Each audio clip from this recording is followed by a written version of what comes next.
நாங்க தங்கத்தை தேடி போனதுனால தங்கம் எங்களை தேடி வரல, அந்த தங்கத்தை தேடி போனதுனால இந்த தங்கம் காலடியில் வந்து விழுது.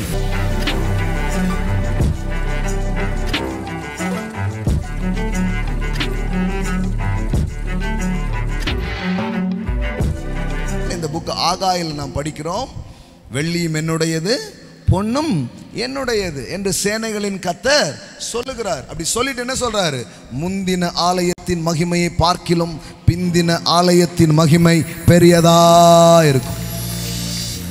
அப்போ பொன்னையும் வெள்ளியையும் எதனோட கனெக்ட் பண்றாரு? மகிமை. எல்லாம் சொல்லுங்க, glory. ஆமென். அப்போ gold is not just gold, gold is the glory. It's a sign of manifest glory. மகிமை வெளிப்படுகிறதின் ஒரு அடையாளம் தங்கமாய் இருக்கிறது. அப்ப தங்கமா வருதுன்னா சும்மா தங்கமா வராது, மகிமை இருந்தா அந்த இடத்துல தங்கம் வரும். ஆமென். மகிமை இருந்தா அந்த இடத்துல கோல்டு வரும். தங்கம் என்ன, தங்கம் வைரெல்லாம் வரும், விலையுயர்ந்த கற்கள்லாம் வரும். அது இப்படி வாங்கக்கூடாது, வேற மாதிரி. Father, we receive, we honor. ஆமென். நீங்க எங்களுக்கு என்ன கொடுத்தீங்களோ அதை நாங்கள் கனம் பண்ணுகிறோம். கர்த்தருடைய மகிமை வெளியரங்கமாகும். இந்த மாம்சமான யாவும் ஏகமாய் காணும். Gold is a sign of the glory.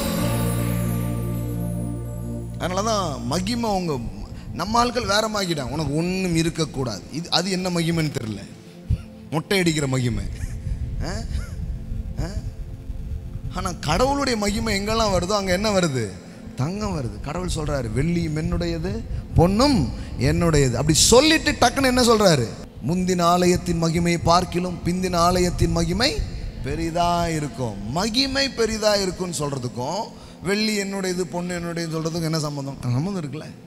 அப்போ இந்த இடத்துல க்ளோரின்னு எதை பேசுறாரு?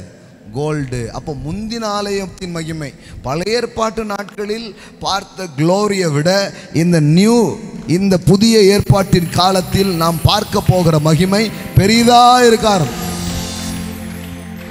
கடவுளுடைய மகிமை வரும்பொழுது இந்த உலகம் எது பெருசுன்னு சொல்லுதோ அது உங்களுக்கு சிறுசா மாறும். ஆமென், ஆமென். பொன் வெள்ளியை பார்க்கிலும் வார்த்தைகளே நலமா இருக்கிறது. வார்த்தை பெருசாச்சுன்னா கோல்டெல்லாம் காலடியில் விழும், தங்கெல்லாம் உங்க காலடியில் விழும். ஆமென். நமக்கு அது என்னமோ அது இல்லைங்க, வார்த்தை பெருசுங்க. வார்த்தை பெருசுன்றது உங்களுக்கு வந்துட்டுனா தங்கெல்லாம் ஈஸியாக இருக்கும். ஆனால் இப்போ ஏன் கஷ்டமாக இருக்குது தெரியுமா? வார்த்தை பெருசாக மாறல, அதான் பாயிண்ட்டு.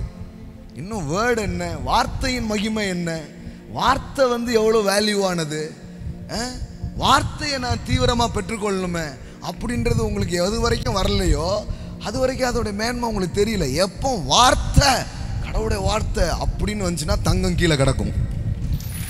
உலகம்தான் சீக்கிரட், வேற ஒன்றும் சீக்கிரட் கிடையாது.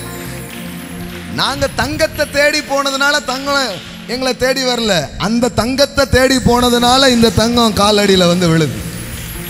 Seek ye first the kingdom of God and his righteousness and all things added unto you. அவ்வளவுதான்.